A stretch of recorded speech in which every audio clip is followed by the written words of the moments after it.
Right, Steve and Roger, there's lots of reasons people get into property. They could be dissatisfied with the career, their salary or lack of, or even their poor pension, or perhaps more importantly, and I think this is relatable entirely to you guys, they're coming to the end of a career, whether it be forced or a natural end of a career. You know, they could be in the military, for example, or sports people like professional sports people like you were.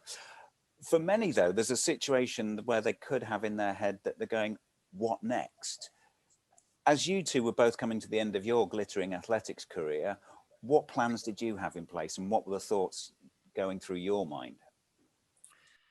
Well, it's a good question because, of course, when you're an athlete, you're focusing, your whole life is focusing on how to run fast or how to throw a long way, and the Olympics, the World Championships. And then, of course, as you get older, you become aware that one day it's going to be over. And the day that I retired, for me, was a relief, but also I was very aware that that singular focus I'd had my whole life had disappeared, and I had the rest of my life ahead of me professionally, and I didn't really have an obvious thing to do, so I focused as an athlete.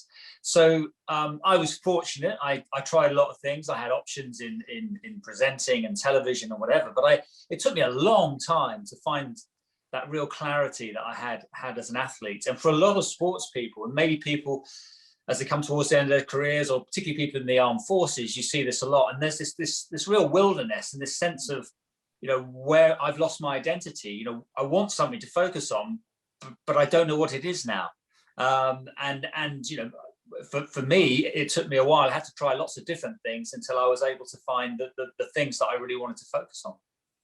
Yeah, and I suppose the only thing to add to that is a quality of life. I think that, you know, we all strive for to get a balance, to have to have some passive income potentially as well within building a business. I suppose that one thing that you do as a sportsman is you turn your back on building a business as such. And a lot of our colleagues, Roger and I, old university school friends, whatever, went on to build their lives and in their early 50s as we are now, and they're probably looking at retirement in a completely different way. Maybe sell a business on, or whereas we got to mid-30s and came to the end of one career, I suppose we had a chance to retire from that and start something afresh. But to answer your question about how did that happen, as a retired sports person, in many ways you're quite unemployable, because you go down the job centre and say, what are your skills? I say, well, I can throw things a long way. Like, great, you go get a paper round or something.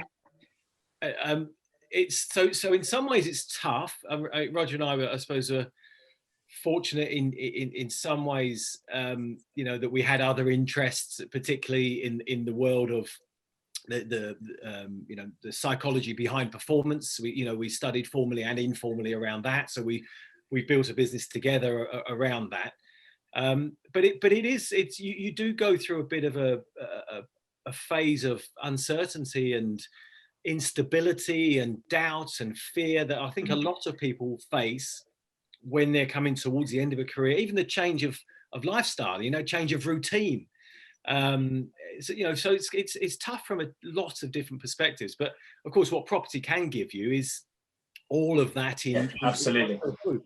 Absolutely. And that's the lovely thing about property, is that it gives you a clear goals, clear targets. You can work alongside other people. Steve and I run our property business together. We have a network, a power team of people around us as well. But you can get focused. And I think that's what sports people like. They like to be focused on, what is the goal? What is the target? What can I work towards? They're always trying to work towards something. And a lot of sports people drift in retirement because drifting isn't what sports people like to do. We like to have a target.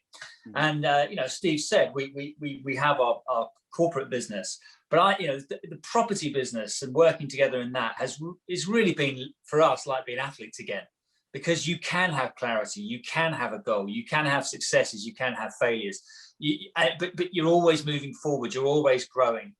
And I think that's the challenge that people have when they come to the end of something, whether it's retirement or they lose a job. It's that sense that I've stopped growing. And what's lovely about property is that you can always learn and you can always grow. And age isn't a barrier.